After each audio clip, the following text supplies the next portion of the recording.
서울의 밤을 발 아래 둔 최고급 펜트하우스의 거실은 갤러리를 방불케 할 만큼 값비싼 예술품들로 채워져 있었지만 그 공간을 채우는 것은 냉랭한 적막감 뿐이었습니다. 팔순을 앞둔 강말숙 여사는 넓디 넓은 소파에 홀로 앉아 통유리창 너머 아득히 펼쳐진 도시의 불빛들을 무심히 바라보고 있었습니다. 저 수많은 불빛 중 어느 하나도 자신을 향해 따스한 온기를 보내주지 않는다는 사실이 새삼스레 가슴을 쳤습니다. 지금 그녀가 누리는 부와 명예는 젊은 날, 아니, 처절했던 한때를 이겨내고 악착같이 일궈낸 피와 땀의 결실이었으나 그 달콤함은 이미 오래전에 빛이 바랜 지 오래였습니다. 마치 잘 익은 과일이 속부터 썩어 들어가듯 성공의 정점에서 그녀는 오히려 깊은 고독과 인간에 대한 환멸을 곱씹고 있었습니다. 그녀의 기억은 수십 년 전 생애 가장 참혹했던 시절로 거슬러 올라갔습니다. 남편이 운영하던 중소기업이 하루아침에 부도나고 충격으로 남편마저 세상을 등졌을 때 그녀는 두 자식과 함께 길거리에 나앉을 위기에 처했습니다. 당시 20살을 갓 넘긴 아들 민석과 딸 민희는 넉넉했던 생활에 익숙해져 있었고 갑작스러운 몰락을 받아들이지 못했습니다.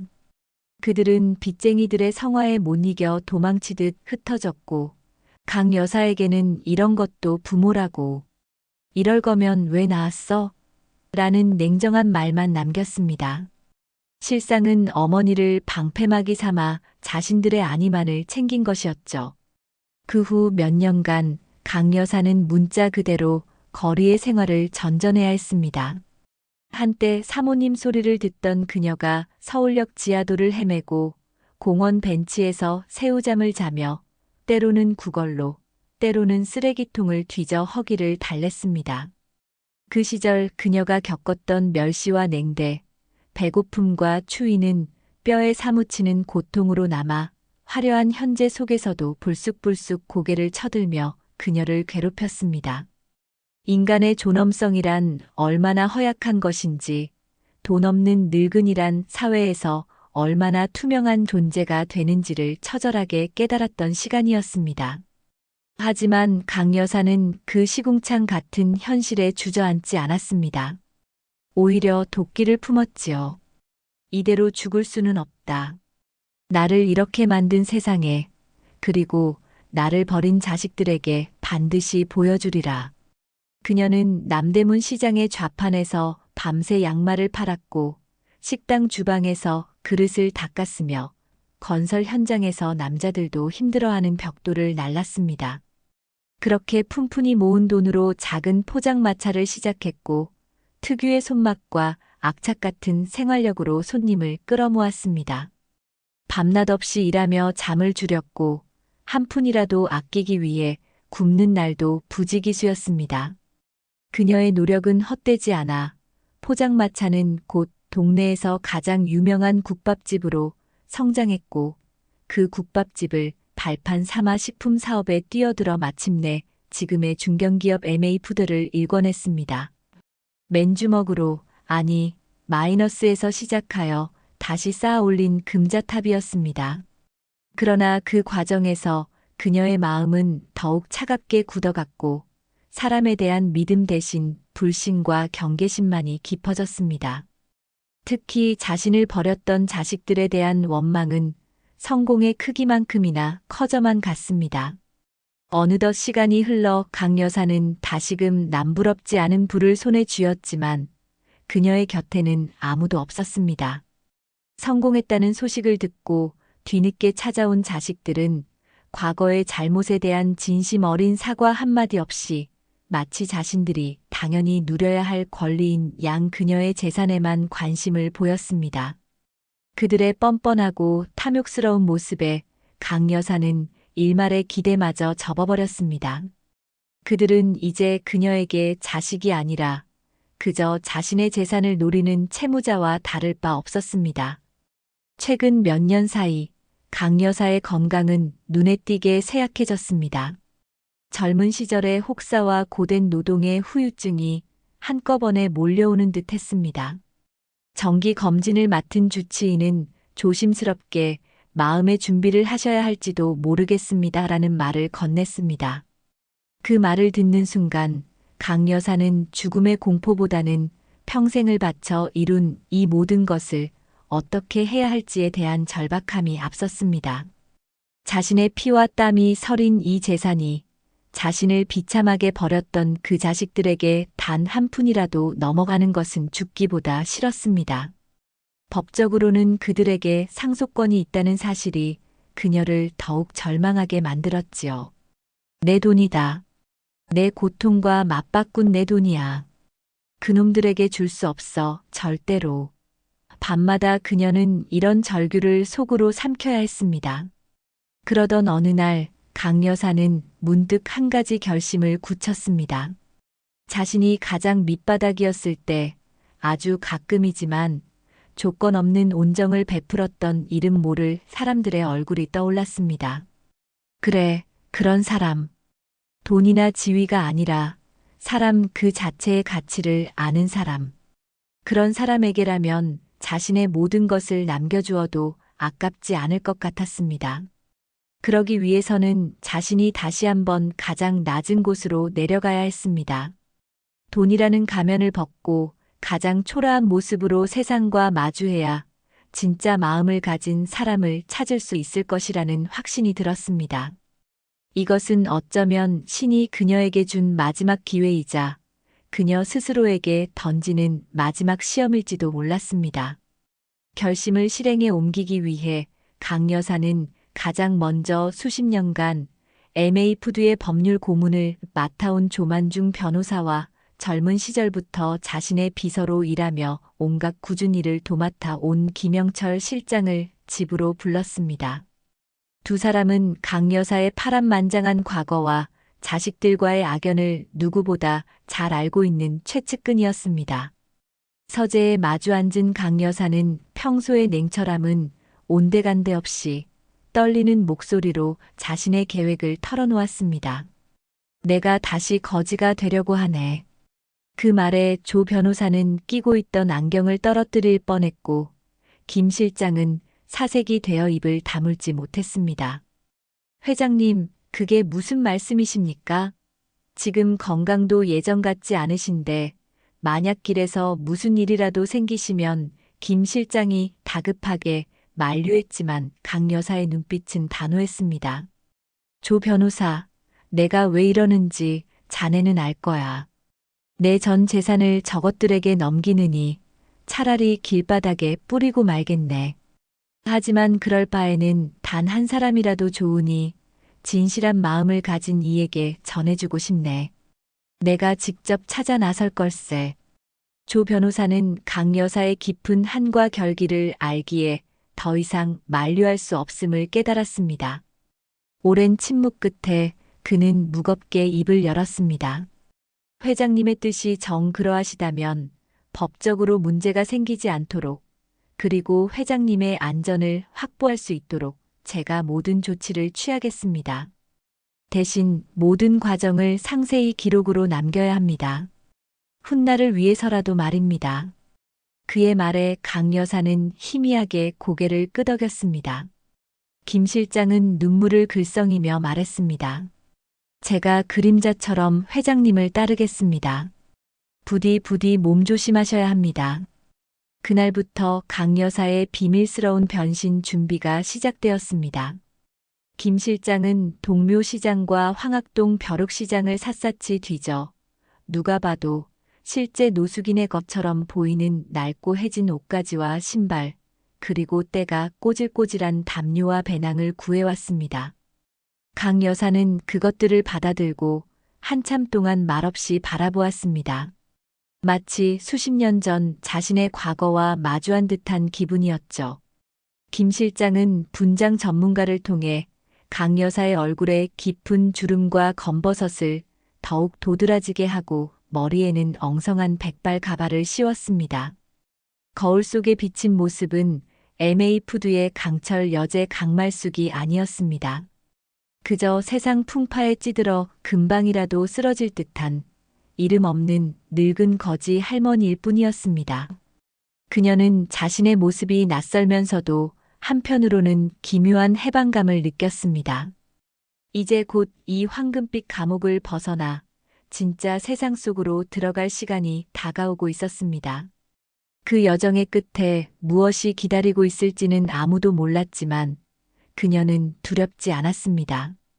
오히려 마지막 남은 힘을 다해 타오르는 불꽃처럼 자신의 삶을 스스로 매듭짓겠다는 비장함만이 가슴을 채우고 있었습니다. 김 실장은 혹시 모를 위급 상황에 대비해 소형 GPS 장치와 비상호출기를 그녀의 옷까지 깊숙한 곳에 숨겼습니다. 강 여사는 김 실장에게 단단히 일렀습니다. 내가 정말 죽을 지경이 되기 전에는 절대 자네가 먼저 나서거나 내 정체를 밝혀서는 안 되네. 이건 온전히 나 혼자만의 싸움이야. 김 실장은 눈물을 머금고 고개를 끄덕일 수밖에 없었습니다. 드디어 모든 준비가 끝났고 강 여사는 수십 년 만에 다시 거리로 나설 채비를 마쳤습니다. 그녀의 손에는 낡은 보따리 하나만이 덩그러니 들려 있었지만 그 안에는 그녀의 마지막 희망과 절박함이 함께 담겨 있었습니다.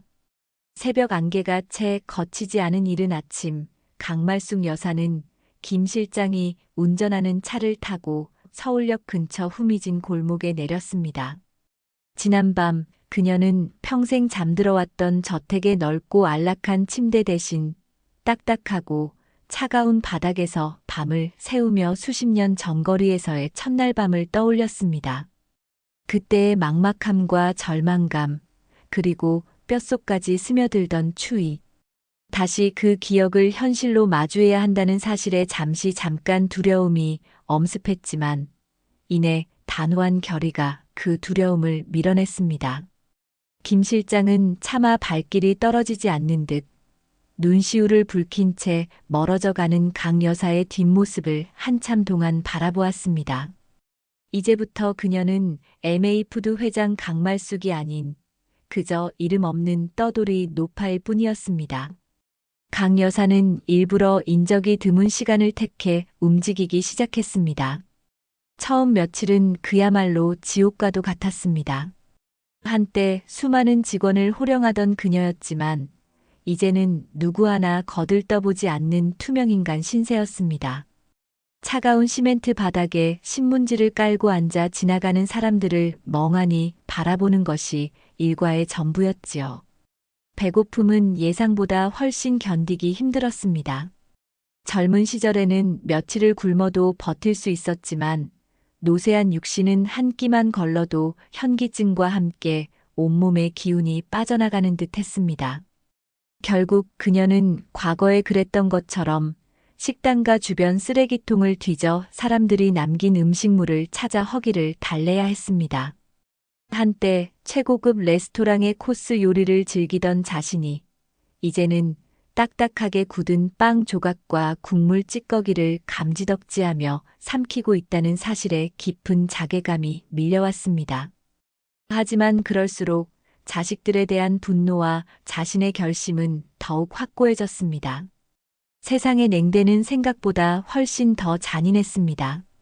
어떤 이들은 노골적으로 경멸의 눈빛을 보내며 코를 막고 지나갔고 어떤 이들은 마치 벌레를 쫓듯 손을 휘저으며 비키라고 소리쳤습니다.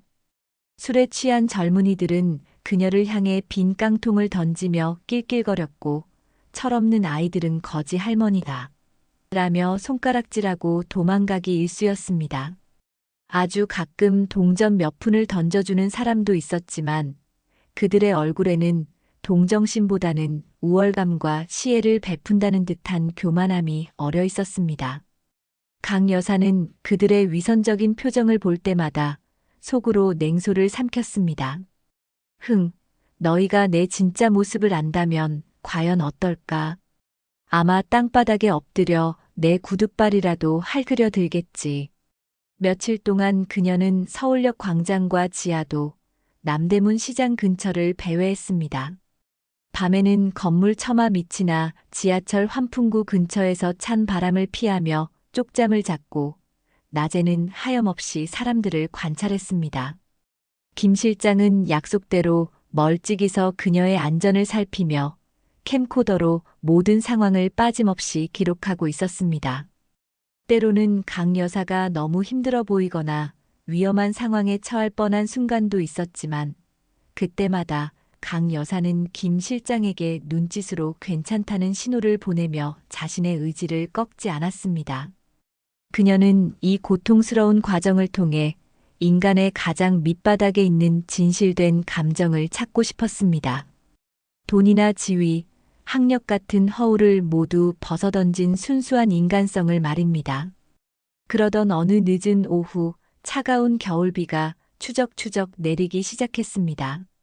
강 여사는 비를 피하기 위해 허름한 버스 정류장 처마 밑으로 몸을 옮겼습니다. 며칠 제대로 먹지도 자지도 못한 탓에 온몸이 으슬으슬 떨려왔고 젖은 옷가지에서는 퀴퀴한 냄새가 풍겼습니다. 이제 정말 한계인가 싶어 모든 것을 포기하고 싶은 마음이 간절해질 무렵이었습니다. 그때 정류장 의자에 함께 앉아 비를 피하던 한 젊은 청년이 그녀를 물끄러미 바라보더니 잠시 망설이는 듯 가방을 뒤적이기 시작했습니다. 강 여사는 또 무슨 핀잔을 들으려나 싶어 잔뜩 경계하며 청년을 쏘아보았습니다. 그런데 청년은 뜻밖에도 자신의 가방에서 따뜻한 캔커피 하나와 김이 모락모락 나는 찐빵 하나를 꺼내 그녀에게 건네는 것이었습니다. 할머니, 날이 많이 쌀쌀한데 이거라도 좀 드세요. 몸이라도 녹이셔야죠. 청년의 목소리는 꾸밈없이 맑고 따뜻했습니다. 그의 눈빛에는 어떤 동정이나 가식도 찾아볼 수 없었습니다. 그저 순수하게 자신을 걱정하는 진심만이 담겨 있었지요.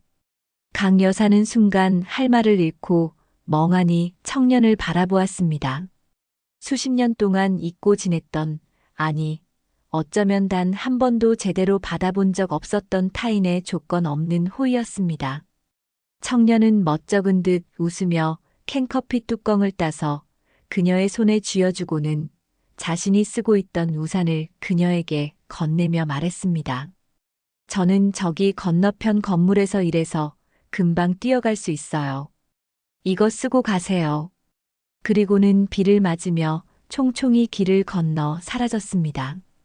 강 여사는 청년이 사라진 방향을 한참 동안 넋 놓고 바라보았습니다. 손에 들린 캔커피의 온기가 차갑게 식어버린 그녀의 마음까지 전달되는 듯 했습니다.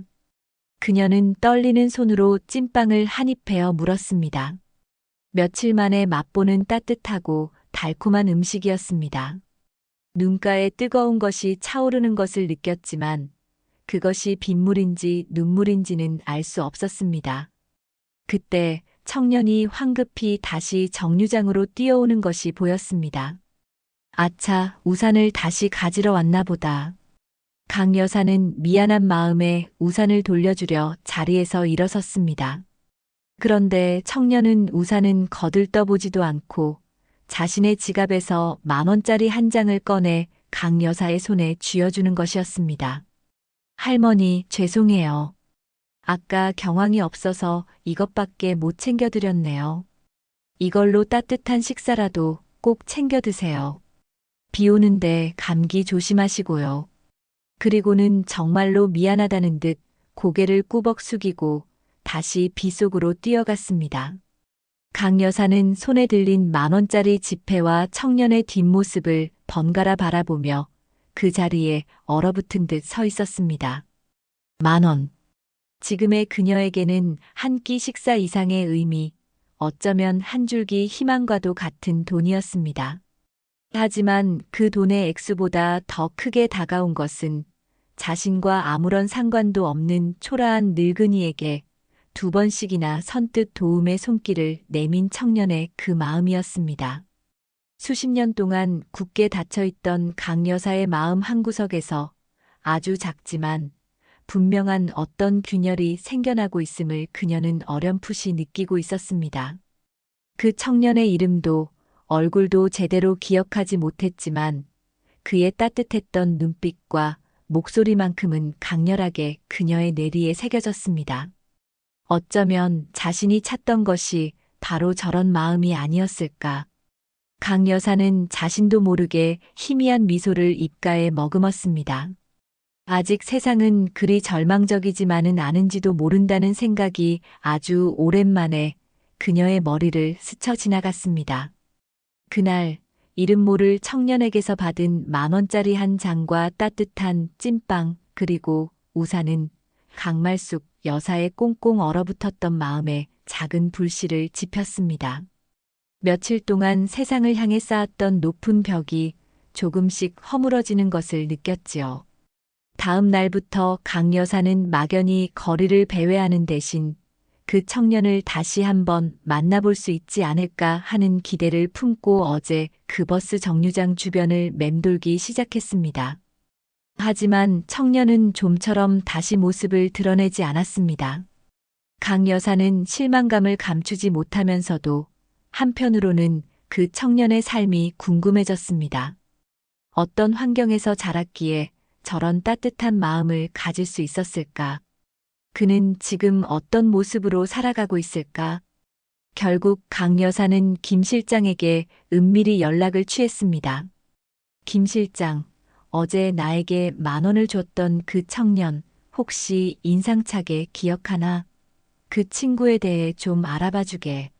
조용히 아무도 모르게. 김 실장은 회장님의 목소리가 평소와 달리 어딘지 모르게 들떠있음을 감지하고는 의아했지만 곧바로 회장님이 묘사하는 인상착의를 바탕으로 청년을 찾기 위한 작업에 착수했습니다. 다행히 청년이 언급했던 건너편 건물이라는 단서와 버스 정류장 주변 CCTV 영상을 통해 청년의 신원을 파악하는 것은 그리 어렵지 않았습니다. 청년의 이름은 박지훈, 28살이었습니다.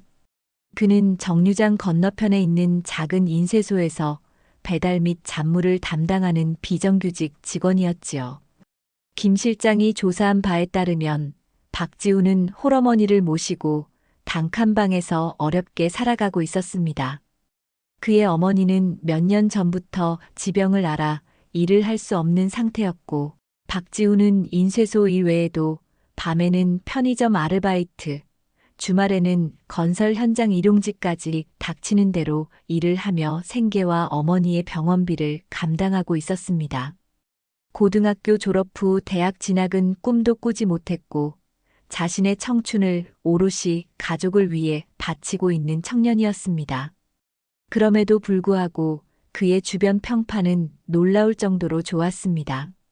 인쇄소 사장은 그를 성실하고 착실하기가 요즘 젊은이들 같지 않다고 칭찬했고 편의점 동료는 항상 웃는 얼굴로 손님을 대하고 힘든 내색 한번 하지 않는 긍정적인 친구라고 말했습니다. 강 여사는 김 실장으로부터 박지훈에 대한 이야기를 전해 들으며 만감이 교차했습니다. 자신에게 10,000원을 건넸던 그날, 어쩌면 박지훈은 그 돈이 꼭 필요한 상황이었을지도 모릅니다. 그럼에도 불구하고 아무런 망설임 없이 자신보다 더 약해 보이는 노인에게 선뜻 온정을 베푼 것이었습니다. 그것은 결코 쉽지 않은 일이라는 것을 특히나 가난을 겪어본 사람이라면 더욱 절실히 알 수 있는 사실이었지요. 강 여사는 박지훈이라는 청년에 대한 호기심과 함께 일종의 존경심마저 느끼기 시작했습니다. 그 후로 강 여사는 좀 더 적극적으로 박지훈의 주변을 맴돌며 그의 일상을 관찰하기 시작했습니다. 여전히 초라한 행색의 거지 노파 모습이었지만 그녀의 눈빛은 예리한 사업가의 그것으로 돌아와 있었습니다. 박지훈은 매일 아침 일찍 인쇄소로 출근했고 점심시간에는 도시락으로 끼니를 때우거나 근처 분식집에서 가장 값싼 메뉴로 허기를 달랬습니다. 퇴근 후에는 곧장 편의점으로 달려가 밤늦도록 일했고 주말에는 고된 육체 노동으로 녹초가 되어 돌아오곤 했습니다. 그의 삶은 고단함의 연속이었지만 놀랍게도 그의 얼굴에서는 좀처럼 그늘을 찾아보기 어려웠습니다.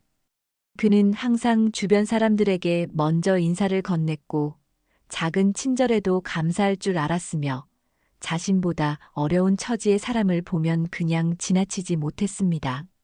어느 날 강 여사는 박지훈이 일하는 편의점 앞에서 일부러 폐지를 가득 실은 손수레를 끌고 가다가 힘에 부쳐 넘어지는 연기를 했습니다. 예상대로 박지훈은 한달음에 뛰어나와 그녀를 부축하고 흩어진 폐지를 함께 주워주었습니다. 그는 땀을 뻘뻘 흘리면서도 실은 내색 하나 없이 할머니를 걱정하며 할머니 괜찮으세요? 다치신 데는 없고요. 제가 이 근처까지는 끌어다 드릴게요.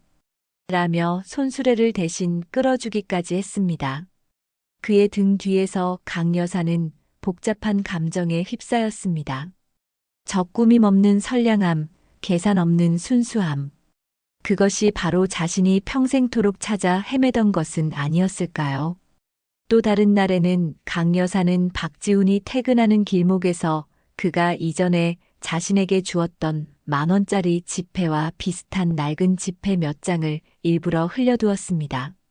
박지훈은 땅에 떨어진 돈을 발견하고는 잠시 주위를 두리번거리더니 이내 그 돈을 주워들고는 근처 파출소로 향했습니다. 강 여사는 멀찍이 서 그 모습을 지켜보며 다시 한번 그의 정직함에 감탄했습니다. 만약 그 돈을 자신이 가졌더라도 누구 하나 뭐라 할 사람이 없는 상황이었지만 그는 단 한순간의 망설임도 없이 옳은 길을 선택한 것이었습니다. 이러한 관찰과 작은 시험들이 반복될수록 강말숙 여사의 마음속에는 박지훈이라는 청년에 대한 확신이 점점 더 강하게 자리 잡기 시작했습니다. 그녀는 김 실장에게 박지훈의 어머니가 입원해 있는 병원과 필요한 치료비에 대해 알아보도록 지시했습니다. 그리고 며칠 후 박지훈은 병원으로부터 어머니의 밀린 병원비와 앞으로의 치료비가 익명의 기부자에 의해 모두 완납되었다는 믿기 어려운 소식을 전해 듣게 됩니다. 박지훈은 어안이 벙벙하면서도 한편으로는 뜨거운 눈물을 흘리며 보이지 않는 은인에게 거듭 감사 인사를 전했습니다. 그는 이 고마움을 어떻게든 갚아야겠다고 다짐하며 더욱 열심히 살아갈 것을 결심했지요.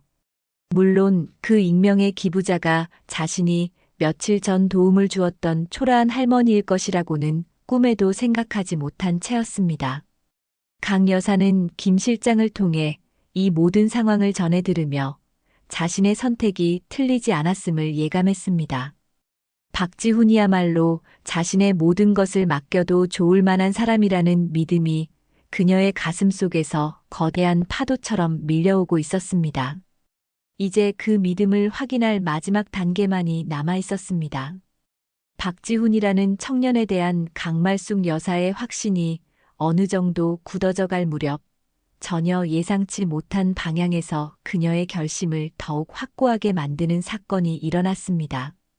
강 여사가 거지 행세를 하며 집을 비운 지 한 달 가까이 되어 가던 어느 날 아들 강민석과 딸 강민희가 약속이나 한 듯 연달아 대저택으로 찾아왔던 것입니다.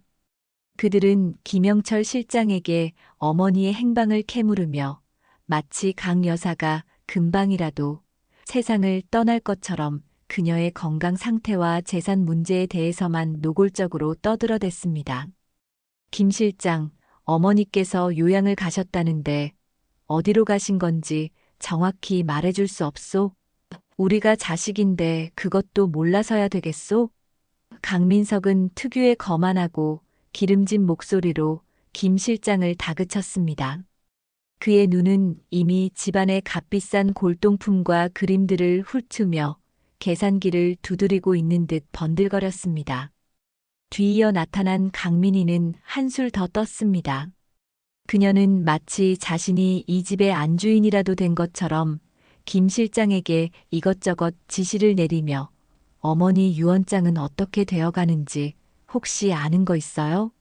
요즘 세상이 흉흉해서 말이야. 미리미리 준비해둬야 자식된 도리도 하고 불필요한 오해도 없지 않겠어요? 라며 속셈을 뻔히 드러내는 말을 아무렇지도 않게 내뱉었습니다. 김 실장은 속으로 치밀어 오르는 분노를 간신히 억누르며 회장님께서는 조용히 쉬고 싶어 하셔서 행선지를 밝히지 않으셨습니다. 유언장 문제 역시 제가 관여할 바가 아닙니다. 라며 기계적으로 응대할 뿐이었습니다. 자식들이 돌아간 후 김 실장은 즉시 강 여사에게 연락해 그들의 방문과 대화 내용을 빠짐없이 보고했습니다. 수화기 너머로 강 여사의 길고 깊은 한숨소리가 들려왔습니다. 자식들의 탐욕은 그녀가 생각했던 것 이상으로 추악하고 노골적이었습니다.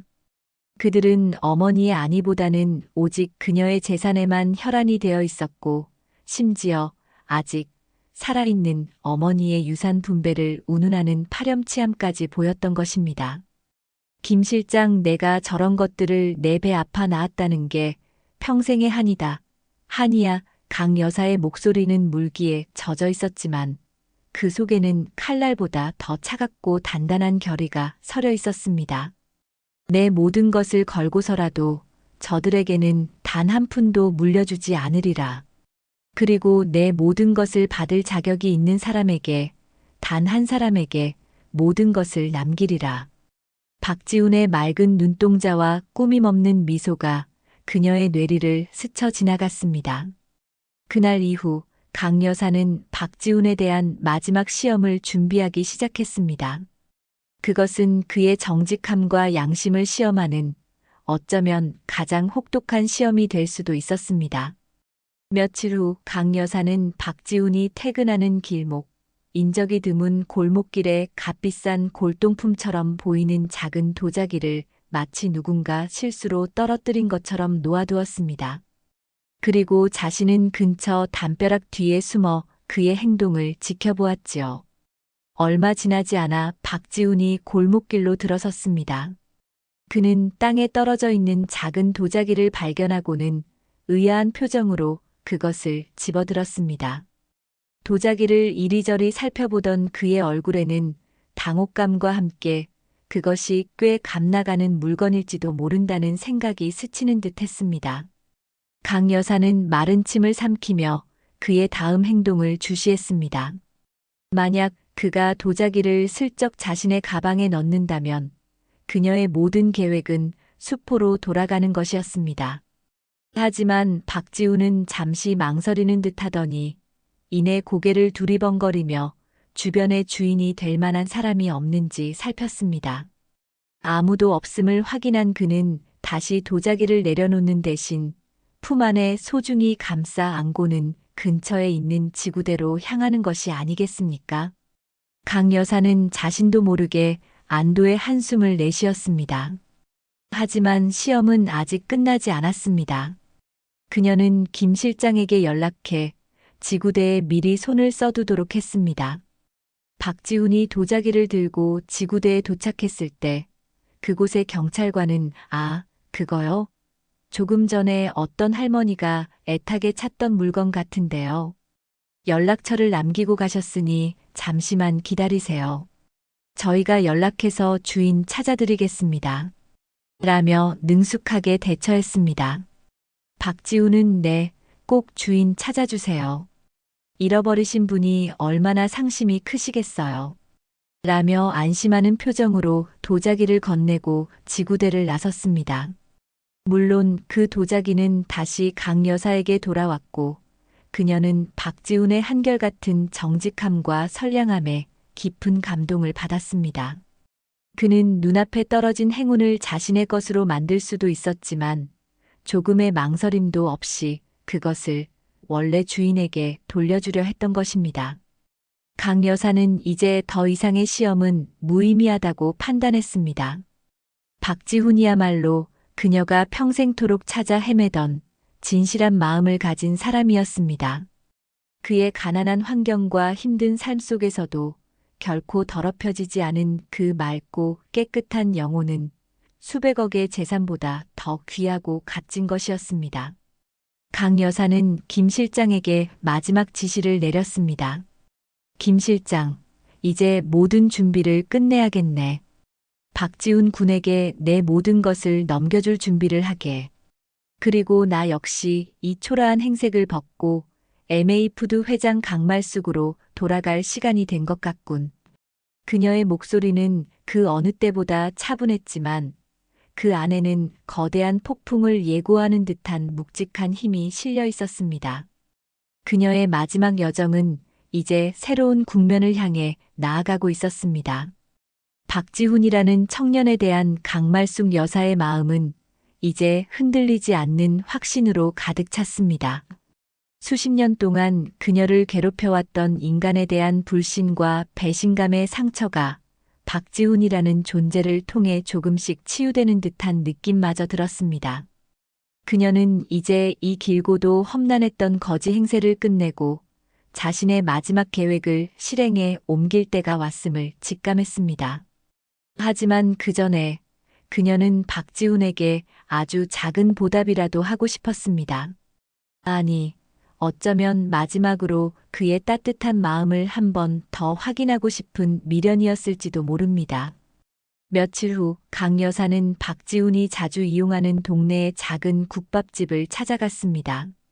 일부러 허름한 행색을 더욱 강조하며 구석 자리에 앉아 마치 돈이 없어 망설이는 듯한 모습을 연출했지요. 점심시간이 되어 국밥집으로 들어선 박지훈은 곧 구석에 앉은 강 여사를 발견했습니다. 그는 잠시 그녀를 알아보는 듯 망설이다가 이내 자연스럽게 그녀의 테이블로 다가와 합석해도 괜찮겠냐고 물었습니다. 강 여사가 고개를 끄덕이자 그는 국밥 2그릇을 주문하며 할머니, 제가 오늘 일당을 좀 더 받았어요. 날도 추운데 따뜻한 국밥 1그릇 같이 하시죠. 라며 환하게 웃었습니다. 그의 미소는 여전히 꾸밈없고 진솔했습니다. 강 여사는 뜨끈한 국밥을 함께 먹으며 박지훈과 이런저런 이야기를 나누었습니다.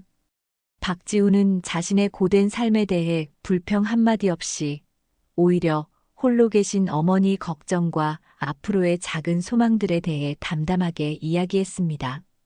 그의 이야기를 듣는 동안 강 여사는 여러 번 울컥하는 감정을 억눌러야 했습니다. 저렇게 속 깊고 바른 청년이 왜 이토록 힘겹게 살아가야 하는 것인지, 세상은 왜 이리도 불공평한 것인지 안타까운 마음이 들었지요. 식사를 마치고 국밥집을 나설 때 박지훈은 자신의 주머니를 뒤져 꼬깃꼬깃한 1,000원짜리 몇 장을 강 여사의 손에 쥐어주며 말했습니다. 할머니, 이거라도 약값에 보태 쓰세요. 제가 돈이 더 많으면 좋을 텐데 죄송해요. 강 여사는 그 돈을 받아들며 눈가가 뜨거워지는 것을 느꼈습니다.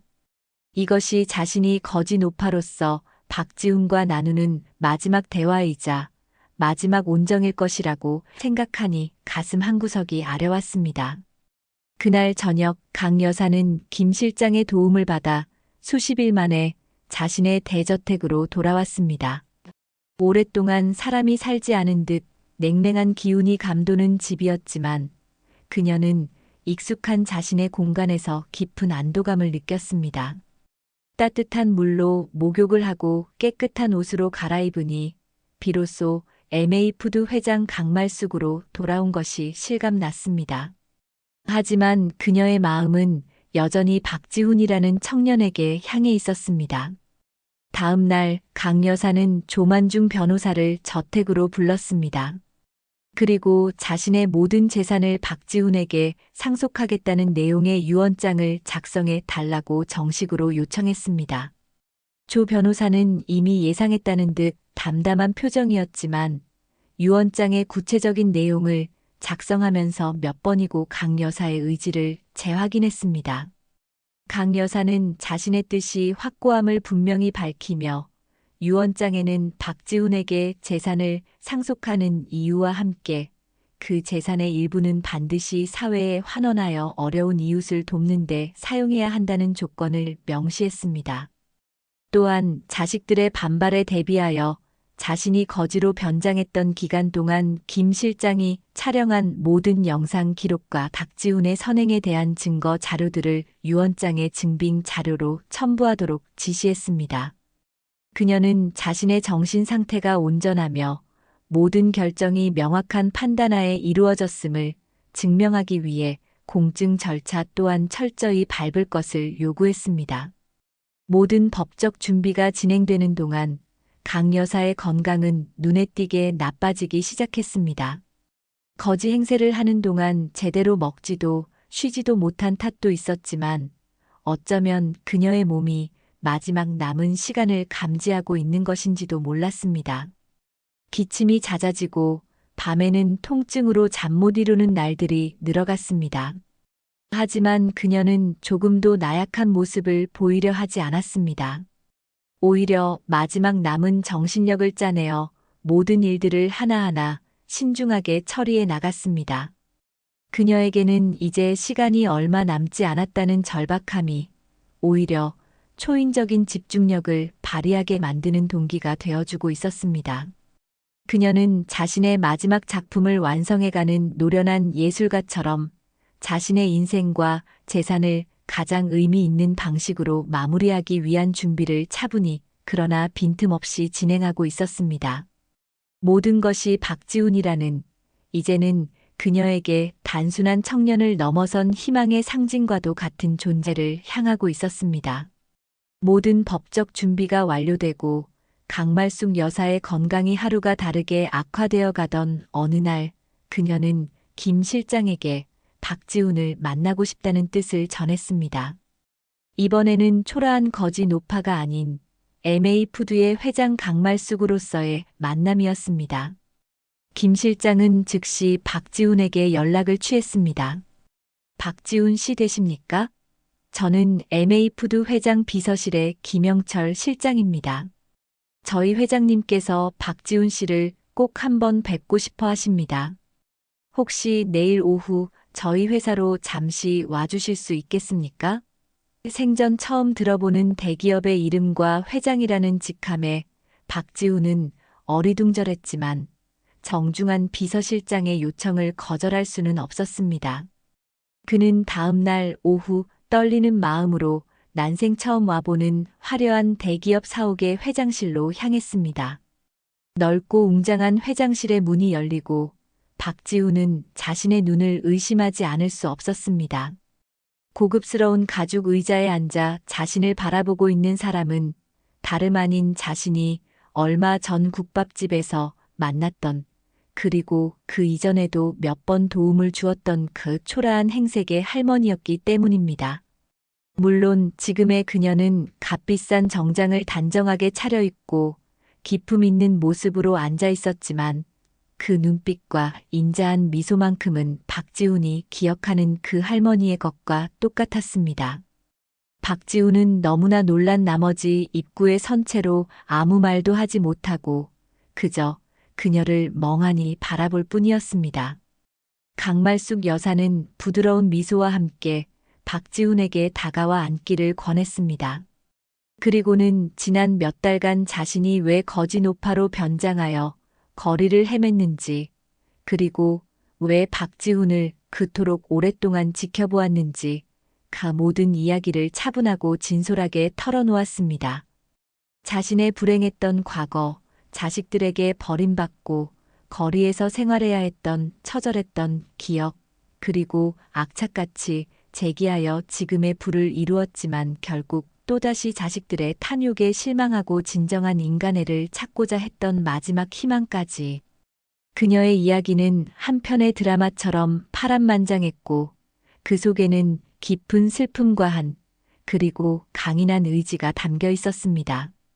박지훈은 숨을 죽인 채 그녀의 이야기에 귀를 기울였고 이야기가 진행될수록 그의 얼굴에는 놀라움과 안타까움, 그리고 알 수 없는 숙연함이 교차했습니다.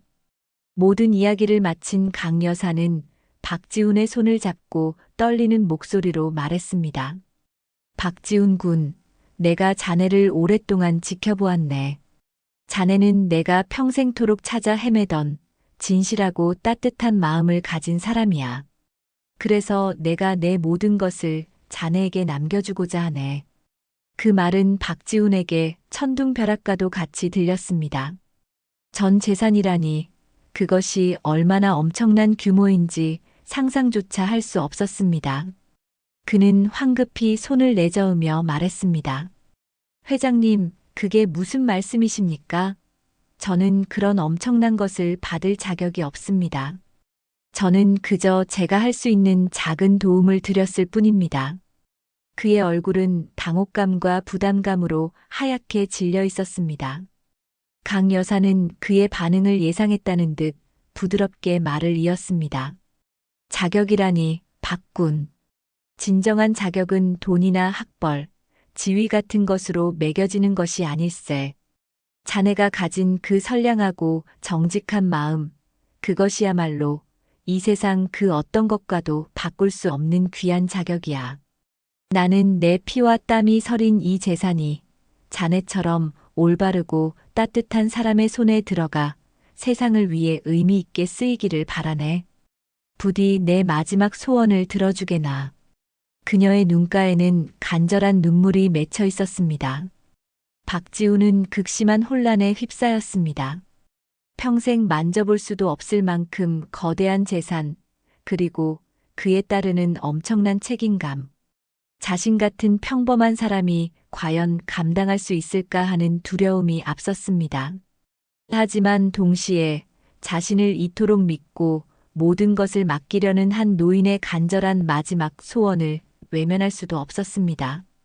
그는 밤새도록 잠 못 이루고 고뇌했습니다. 자신에게 주어진 이 엄청난 운명을 어떻게 받아들여야 할 것인가. 며칠 후 박지훈은 다시 강말숙 여사를 찾아갔습니다. 그의 얼굴에는 여전히 긴장감과 고민의 흔적이 남아 있었지만 이전과는 다른 어떤 결연함이 엿보였습니다. 회장님, 제가 감히 회장님의 그 깊은 뜻을 다 헤아릴 수는 없겠지만 만약 회장님께서 저를 그토록 믿어주신다면 그 뜻을 한번 받들어 보겠습니다. 다만 저는 절대로 이 재산을 개인적인 욕심을 위해 사용하지 않을 것을 약속드립니다. 회장님의 바람대로 정말 이 사회에 도움이 필요한 곳에 올바르게 쓰일 수 있도록 최선을 다하겠습니다.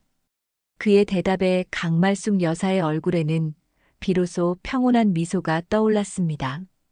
그녀는 박지훈의 손을 다시 한번 꼭 잡으며 고맙네, 정말 고맙네, 박군. 이제야 내 마음이 놓이는군. 이라며 눈물을 글썽였습니다. 한 사람의 진심이 또 다른 사람에게 전달되어 세상을 바꿀 수도 있는 거대한 약속이 이루어지는 순간이었습니다. 그 약속의 무게만큼이나 두 사람의 마음에는 깊은 책임감과 함께 잔잔한 감동이 일렁이고 있었습니다. 박지훈이라는 한 줄기 빛을 발견하고 인생의 마지막 매듭을 준비하던 강말숙 여사의 시간은 그리 너그럽지 못했습니다. 오랜 세월 몸을 돌보지 않고 달려온 대가와 최근 몇 달간의 극심한 심신의 소모는 그녀의 남은 생명력을 빠르게 앗아가고 있었습니다. 박지훈으로부터 그녀의 뜻을 받들겠다는 약속을 받은 며칠 후 강 여사는 결국 자택에서 쓰러진 채 발견되어 MK그룹 산하병원 VIP 병실에 입원하게 되었습니다. 의식은 있었지만 그녀의 병세는 이미 현대의학으로도 손쓰기 어려운 지경에 이르러 있었습니다.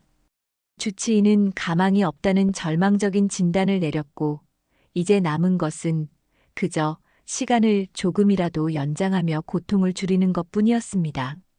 병상에 누운 강 여사는 자신의 마지막이 다가왔음을 직감했습니다. 하지만 그녀의 눈빛은 흐릿해지기는커녕 오히려 더욱 또렷하게 빛나고 있었습니다. 그녀는 즉시 조만중 변호사와 김영철 실장을 병실로 불렀습니다. 그리고 자신의 유언을 집행할 것을, 특히 그 내용을 자신의 자식들에게 한시라도 빨리 공식적으로 통보할 것을 지시했습니다. 그녀는 더 이상 자신의 죽음을 그들이 악용하거나 박지훈에게 향할 자신의 유지가 왜곡될 여지를 남겨두고 싶지 않았습니다. 조 변호사, 이제 때가 된 것 같네. 내일 당장 그 아이들 아니, 내 자식들에게 내 유언을 전달해주게. 그리고 김 실장, 자네는 박지훈 군이 흔들리지 않도록, 그리고 내 뜻이 온전히 전해질 수 있도록 끝까지 그 아이를 도와야 하네. 알겠는가? 앙상하게 마른 손으로 김 실장의 손을 잡는 그녀의 악력은 놀라울 정도로 강했습니다. 다음 날 조만중 변호사는 무거운 마음으로 강민석과 강민희 남매를 자신의 법률사무소로 불렀습니다.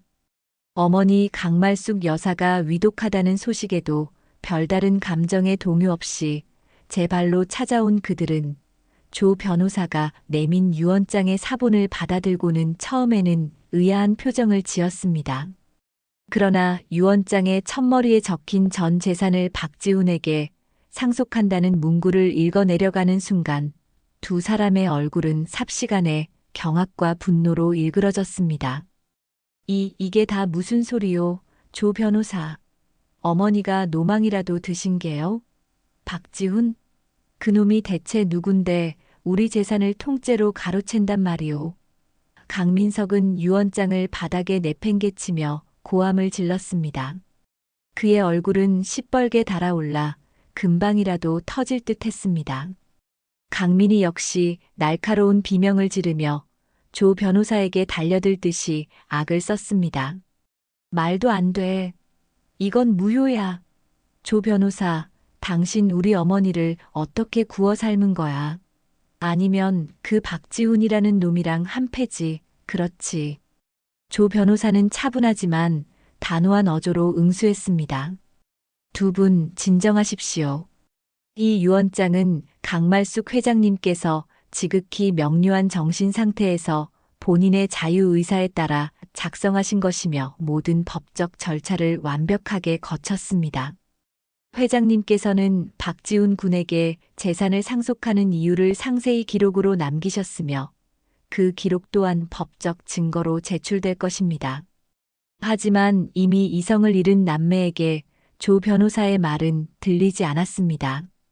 그들은 조 변호사의 사무실이 떠나가라 소리를 지르고 온갖 저주를 퍼부으며 유언을 절대 인정할 수 없다고 길길이 날뛰었습니다. 그들에게 어머니의 유지나 박지훈이라는 존재는 안중에도 없었습니다. 오직 눈앞에서 사라져버린 수백억, 아니 수천억에 달할지도 모르는 막대한 재산에 대한 탐욕과 상실감만이 그들을 지배하고 있을 뿐이었습니다. 그들은 당장 최고의 변호사를 고용하여 유언 무효 소송을 제기하겠다며 사무실을 쑥대밭으로 만들고 뛰쳐나갔습니다. 그리고 그날 오후부터 세상은 발칵 뒤집혔습니다. 어떻게 유언 내용이 새어나갔는지 알 수 없었지만 MA푸드 강말숙 회장, 전 재산 사회복지사 준비생 박지훈에게 상속 결정이라는 자극적인 제목의 기사들이 주요 언론과 인터넷을 통해 삽시간에 퍼져나갔습니다. 이 파격적인 소식은 대한민국 전체를 들썩이게 만들었고 사람들은 저마다 추측과 억측을 쏟아냈습니다. 대부분의 여론은 박지훈이라는 인물에 대해 의심의 눈초리를 보냈습니다. 꽃뱀 아니야? 어떻게 한평생 모은 재산을 생판 남한테 주냐? 분명 뭔가 있을 거야. 세상에 공짜는 없어. 할머니가 노망난 게 틀림없다. 자식들만 불쌍하게 됐네. 등등 박지훈을 향한 비난과 조롱이 본물처럼 터져나왔습니다. 그의 소셜미디어 계정은 순식간에 악성 댓글로 도배되었고 집 앞에는 그의 얼굴을 카메라에 담으려는 기자들이 진을 치기 시작했습니다. 박지훈은 하루아침에 대한민국에서 가장 유명한 사람이자 가장 미심쩍은 인물이 되어버렸습니다. 그는 갑작스럽게 쏟아지는 세간의 관심과 비난에 어찌할 바를 모르고 극심한 혼란에 빠졌습니다.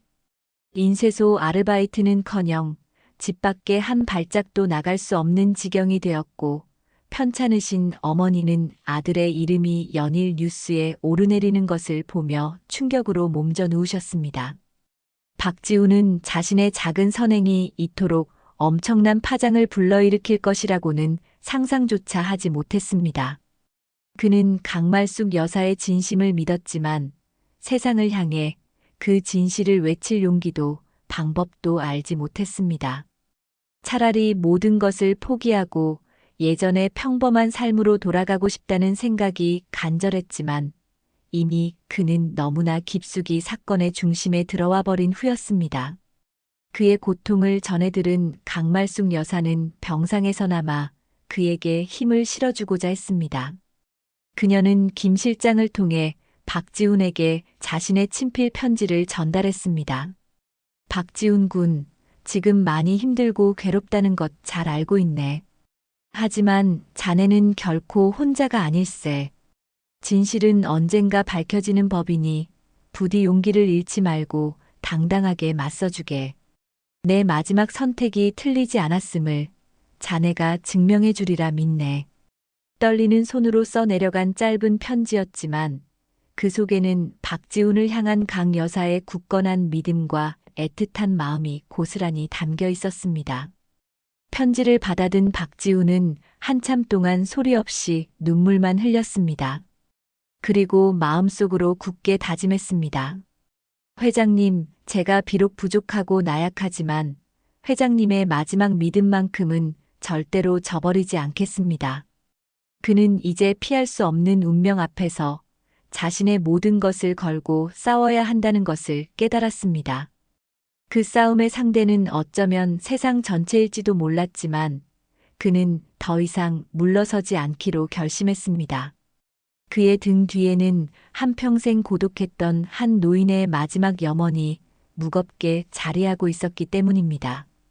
강말숙 여사의 유언 내용이 세상에 공개된 후 예상대로 강민석과 강민희 남매는 즉시 국내 최고로 손꼽히는 대형 로펌을 선임하여 유언 무효 확인 소송을 제기했습니다. 그들의 주장은 명확했습니다. 어머니 강말숙이 노안으로 인해 정상적인 판단 능력을 상실한 상태에서 박지훈이라는 젊은 남자에게 현혹되어 말도 안 되는 유언을 남겼다는 것이었습니다. 또한 박지훈이 의도적으로 어머니에게 접근하여 재산을 편취하려 한 파렴치한 사기꾼이라는 주장을 펼치며 그를 사회적으로 매장시키기 위한 악의적인 여론몰이도 서슴지 않았습니다.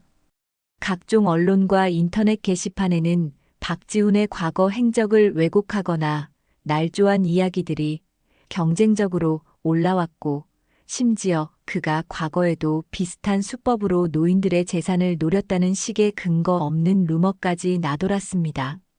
박지훈은 생전 처음 겪어보는 거대한 음모와 비난의 소용돌이 속에서 하루하루 피가 마르는 듯한 시간을 보내야 했습니다. 자신을 향한 멸시와 조롱은 견딜 수 있었지만 돌아가신 강말숙 여사의 진심마저 모욕당하는 것은 참을 수 없는 고통이었습니다. 그는 매일 밤 악몽에 시달렸고 식욕을 잃어 몸은 점점 야위어 갔습니다. 홀어머니는 아들의 고통을 지켜보며 눈물로 밤을 지새웠고 박지훈은 그런 어머니를 볼 때마다 죄책감과 무력감에 가슴을 쳤습니다. 내가 정말 회장님의 뜻을 감당할 수 있을까? 이 모든 것을 포기하면 다시 예전처럼 평온해질 수 있지 않을까? 그의 마음은 수없이 흔들렸습니다. 하지만 그럴 때마다 그를 붙잡아준 것은 조만중 변호사와 김영철 실장이었습니다. 조 변호사는 노련한 법률가로서 상대 측의 허점을 파고들며 법적 대응 전략을 꼼꼼하게 수립해 나갔고 박지훈에게 법률 지식뿐만 아니라 심리적인 안정감을 주기 위해 물심양면으로 지원을 아끼지 않았습니다. 그는 박지훈에게 박군, 지금 가장 중요한 것은 흔들리지 않는 마음이네. 진실은 결국 가장 강력한 무기가 될 걸세. 우리는 강 회장님께서 남기신 증거와 박군 자네의 진실성으로 당당히 맞설 것이네. 라며 용기를 북돋아 주었습니다. 김영철 실장은 강 여사가 생전에 지시했던 대로 그녀가 거지로 변장했던 기간 동안 촬영한 모든 영상 기록과 음성 파일, 그리고 박지훈의 선행을 입증할 수 있는 각종 자료들을 철저하게 정리하고 분석하여 조 변호사에게 전달했습니다. 그 자료들 속에는 박지훈이 무심코 행했던 작은 친절들, 그의 정직하고 성실한 모습들이 고스란히 담겨 있었고, 반대로 간민석, 간민이 남매의 탐욕스럽고 이기적인 행태 또한 적나라하게 기록되어 있었습니다. 김 실장은 때로는 형처럼, 때로는 아버지처럼 박지훈의 곁을 지키며 그가 이 힘든 싸움을 이겨낼 수 있도록 든든한 버팀목이 되어 주었습니다. 드디어 첫 번째 재판 기일이 잡혔습니다. 법정안은 이세기의 재판을 취재하려는 기자들과 방청객들로 발 디딜 틈 없이 가득 찼습니다. 원고석에 앉은 강민석, 강민희 남매는 마치 승리라도 예감한 듯 의기양양한 표정이었고, 그들의 변호인단은 수많은 서류를 쌓아놓고 날카로운 눈빛으로 피고석에 박지훈을 쏘아보았습니다. 박지훈은 조 변호사와 김 실장의 격려에도 불구하고 극도의 긴장감에 휩싸여 손에 땀이 흥건했습니다. 재판이 시작되자 원고 측 변호사는 준비한 대로 강말숙 여사가 노망으로 인해 사리 분별 능력이 없었음을 주장하며 과거 그녀가 우울증으로 병원 진료를 받았던 기록과 주변 사람들의 증언을 증거로 제출했습니다. 또한 박지훈이 계획적으로 강 여사에게 접근하여 그녀를 심리적으로 조종하고 유언장을 작성하도록 유도했다는 터무니없는 주장을 펼치며 그를 파렴치한 사기꾼으로 몰아세웠습니다. 그들의 공격은 매우 집요하고 악랄했으며 박지훈의 작은 행동 하나하나까지 왜곡하여 그를 궁지로 몰아넣으려 했습니다. 박지훈은 자신을 변호할 기회조차 제대로 얻지 못한 채 일방적인 비난과 매도의 대상이 되어야 했습니다. 그의 얼굴은 창백하게 질려갔고 그는 법정 안의 모든 사람들이 자신을 손가락질하는 것 같은 환멸감에 사로잡혔습니다. 그때 조용히 상대 측의 주장을 듣고 있던 조만중 변호사가 자리에서 일어섰습니다. 그는 차분하지만 힘있는 목소리로 재판장에게 반론을 제기했습니다. 재판장님, 지금 원고 측에서 제시한 증거들은 대부분 실체가 없거나 악의적으로 왜곡된 것들입니다. 저희에게는 고 강말숙 회장님께서 돌아가시기 직전까지 얼마나 명료한 정신 상태를 유지하셨는지, 그리고 박지훈 군이 얼마나 순수하고 정직한 청년인지를 입증할 수 있는 명백한 증거들이 있습니다. 그리고 그는 준비해온 첫 번째 증거 자료를 법정 스크린에 띄웠습니다. 그것은 다름 아닌 강말숙 여사가 병상에서 직접 촬영한 영상 메시지였습니다. 화면 속 강 여사는 비록 병색이 완연했지만 또렷한 목소리와 흔들림 없는 눈빛으로 자신의 유언이 온전한 정신 상태에서 내려진 결정임을 간주하며 박지훈에게 재산을 상속하는 이유와 그를 향한 깊은 신뢰를 진솔하게 이야기하고 있었습니다. 그녀의 목소리는 법정 안의 모든 사람들에게 깊은 울림을 주었고, 특히 강민석과 강민희 남매는 자신들의 어머니가 남긴 마지막 모습과 육성에 큰 충격을 받은 듯 굳은 표정으로 스크린을 응시했습니다. 아직 싸움은 끝나지 않았지만 진실을 향한 한 줄기 빛이 어둠을 가르기 시작한 순간이었습니다. 박지훈은 자신도 모르게 주먹을 불끈 쥐었습니다. 그는 이제 더 이상 두렵지 않았습니다. 강말숙 여사의 마지막 목소리가 그의 귓가에 용기와 확신을 불어넣어주고 있었기 때문입니다. 강말숙 여사가 병상에서 남긴 영상 메시지는 법정 안의 분위기를 일순간에 반전시켰습니다. 비록 초췌한 모습이었지만 영상 속 강 여사의 목소리는 너무나도 또렷했고 박지훈을 향한 그녀의 신뢰와 애정은 진실하게 느껴졌기 때문입니다.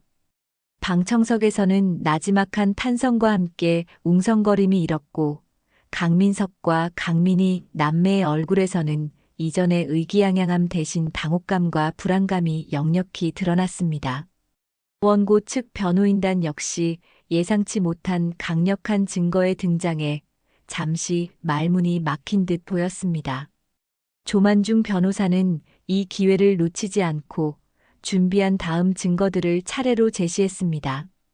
김영철 실장이 강 여사의 지시에 따라 그녀가 거지로 변장했던 기간 동안 촬영한 방대한 양의 영상 기록들이 법정 스크린을 통해 공개되었습니다. 그 영상들 속에는 박지훈이 아무런 대가도 바라지 않고 이름 모를 노파에게 베풀었던 수많은 선행들, 속에서 건넨 우산과 10,000원, 넘어진 손수레를 함께 끌어주던 모습, 주인을 찾아주기 위해 지구대로 향하던 정직한 발걸음, 그리고 따뜻한 국밥 한 그릇을 나누며 진솔한 이야기를 건네던 모습까지 이 생생하게 담겨 있었습니다.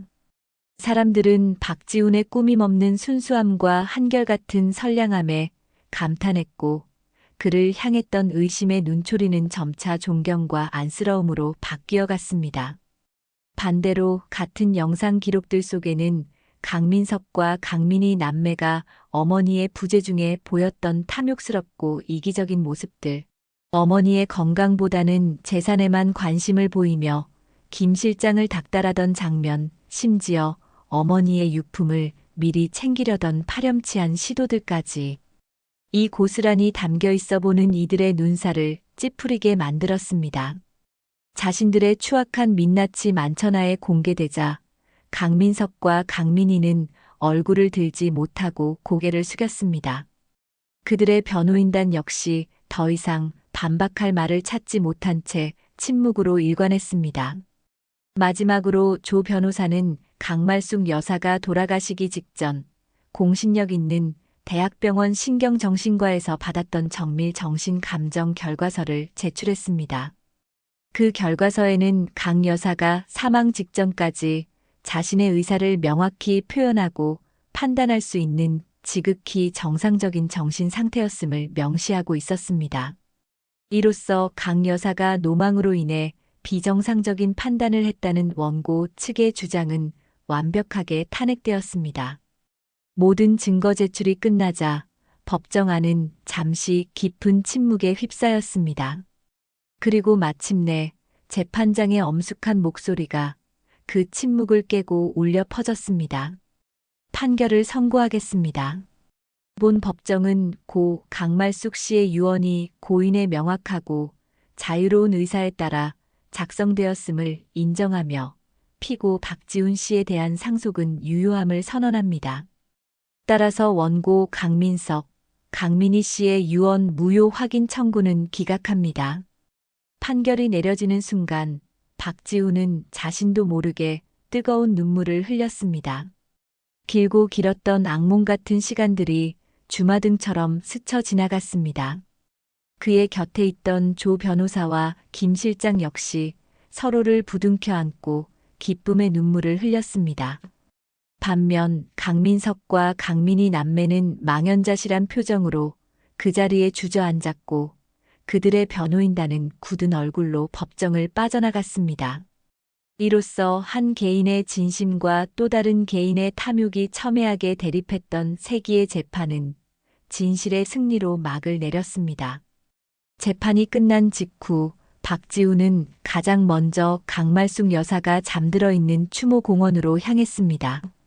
그는 그녀의 사진 앞에서 한참 동안 아무 말 없이 고개 숙여 눈물만 흘렸습니다. 회장님, 이제야 모든 것이 제자리를 찾았습니다. 회장님의 마지막 믿음, 절대로 헛되이 하지 않겠습니다.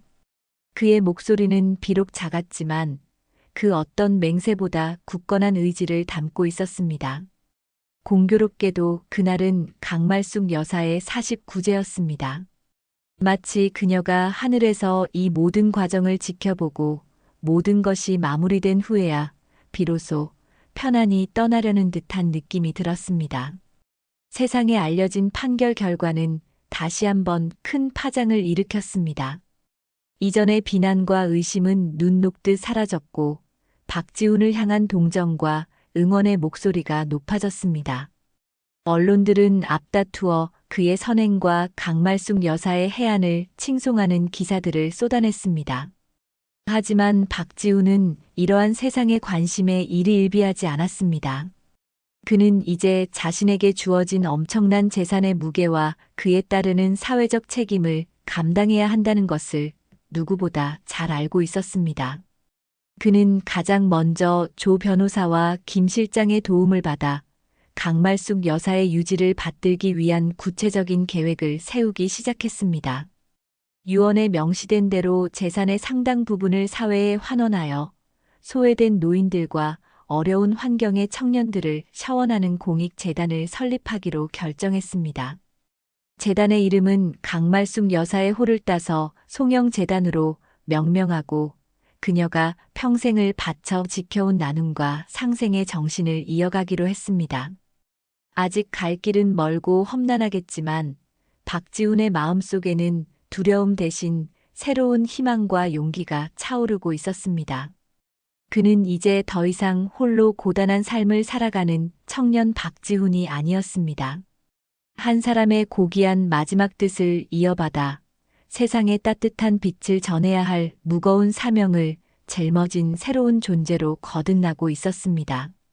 그의 어깨 위에 놓인 유산의 무게는 그가 앞으로 걸어가야 할 새로운 길의 이정표이자 세상을 향한 따뜻한 약속이기도 했습니다. 모든 법적 분쟁이 마무리되고 세상에 떠들썩한 관심도 점차 잦아들 무렵 박지훈은 비로소 자신에게 주어진 시간과 재산을 어떻게 사용해야 할지에 대해 깊이 고민하고 구체적인 계획들을 실행에 옮기기 시작했습니다.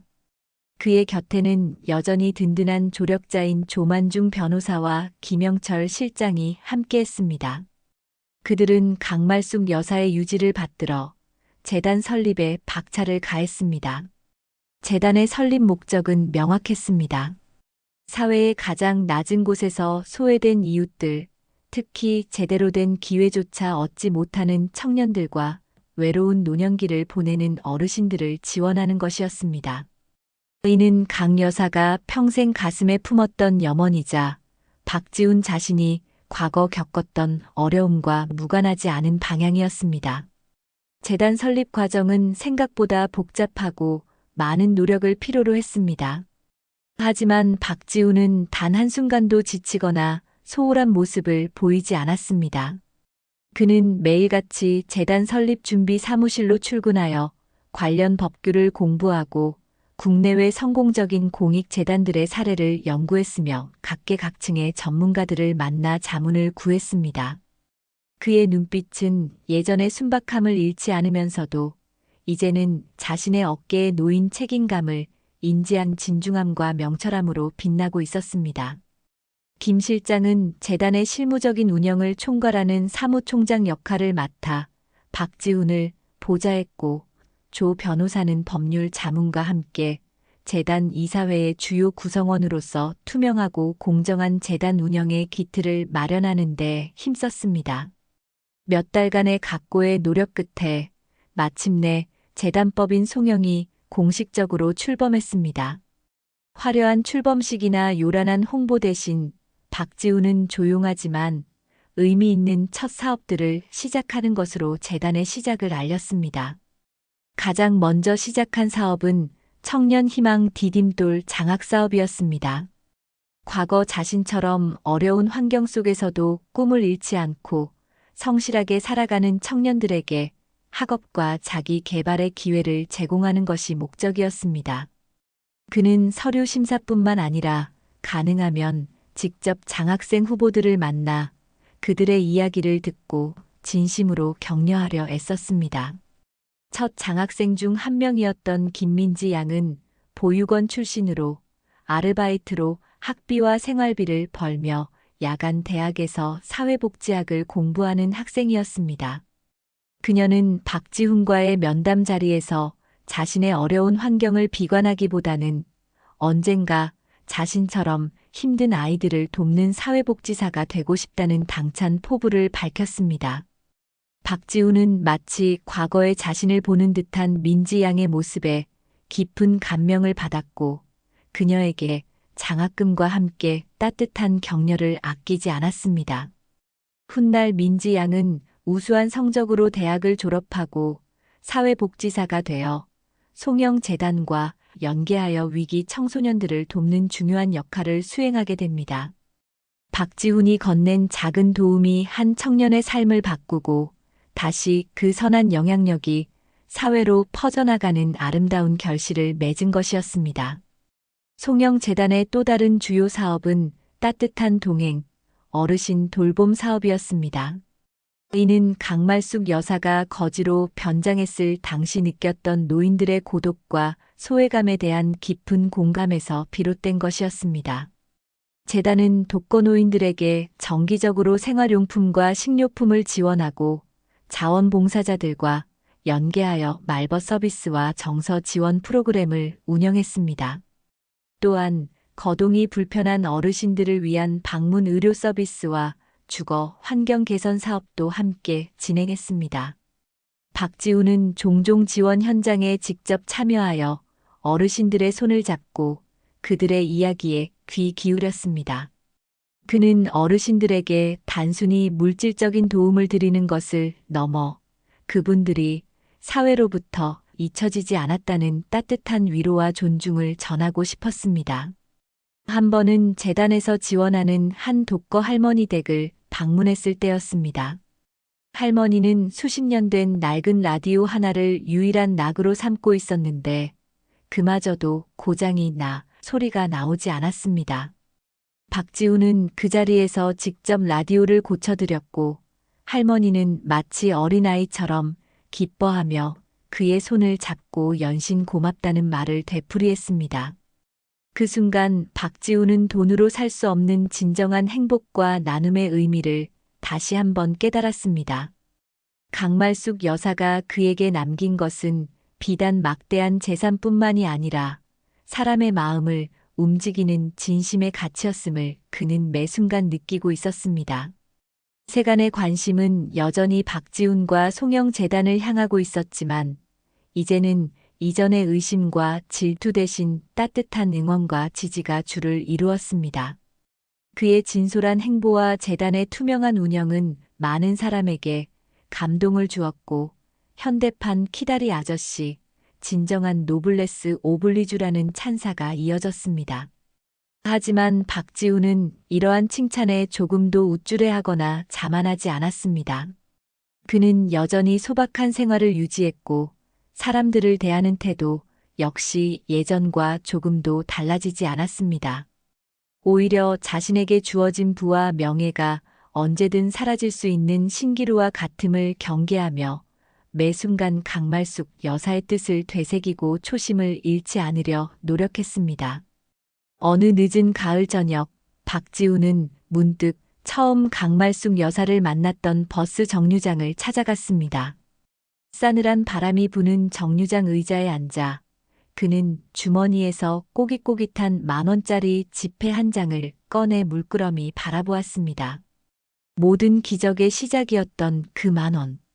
그날 자신이 건넸던 작은 온정이 한 사람의 인생을 바꾸고 다시 더 큰 사랑이 되어 세상으로 흘러가고 있다는 사실이 믿기지 않았습니다.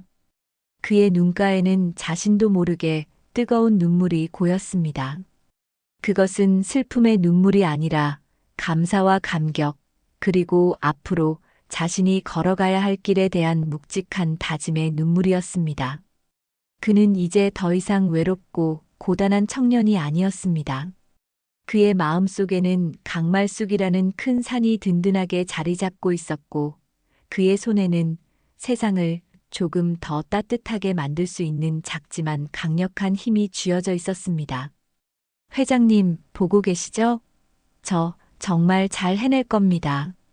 회장님께서 제게 주신 이 10,000원의 기적을 더 많은 사람과 함께 나누겠습니다. 박지훈은 밤하늘을 향해 조용히 속삭였습니다. 그의 진심은 차가운 가을밤의 공기를 가르고 저 멀리 하늘에 계신 강말숙 여사에게까지 분명히 전달되었을 것입니다.